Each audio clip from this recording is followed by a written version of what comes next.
নমস্কার, কেমন আছেন সবাই? বৃষ্টির অপেক্ষায় পেস্টিতে সকলকে স্বাগত জানাই। শিলিগুড়ির গরমে যখন আশপাশ করছিল মন, কাল হঠাৎই বেরিয়ে পড়লাম কার্শিয়াংয়ের রাস্তায় একটু স্বস্তির নিঃশ্বাস নেব বলে। দেখুন, এই সবুজ পাহাড়, কমলা, বেগুনি, বিভিন্ন রঙের কৃষ্ণসারি গাছের সারি এবং পাশ দিয়ে বয়ে চলা এই রেল লাইন, উফ, সব মিলিয়ে কি যে স্বস্তি দিচ্ছিল চোখকে। এই বাড়ির একটি বিশেষতা রয়েছে জানেন, এই বাড়িতে রয়েছে আমার অত্যন্ত প্রিয় ছোট্ট দুজন বন্ধু। ওই যে দেখুন, বসে রয়েছে দুটিতে। কিন্তু কাল এতই তাড়া ছিল যে ওদের সাথে আমি কথাই বলতে পারলাম না। আসার সময় দেখলাম রাস্তার পারে দুটি মেয়ে বসে রেল লাইনের ধারে কি সুন্দর সুন্দর ছবি তুলছে। অমনি আমার সাজ জাগলো, আমাকেও ছবি তুলতে হবে রেল লাইনের ধারে বসে। ছবিগুলো মন্দ আসেনি কিন্তু বলুন। আর একটু আগে গিয়ে আমার সব থেকে প্রিয় জায়গার খোঁজ পেলাম।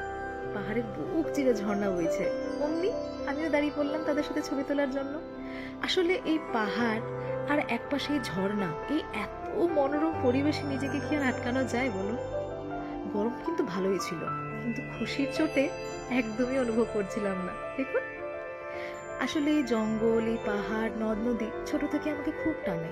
তাই বাবাকে বলতাম, বাবা বড় হয়ে যদি কখনো বাড়ি বানাই, নাম দেবো বনপাহাড়ি। আজ তবে ভিডিওটা এখানেই থাক।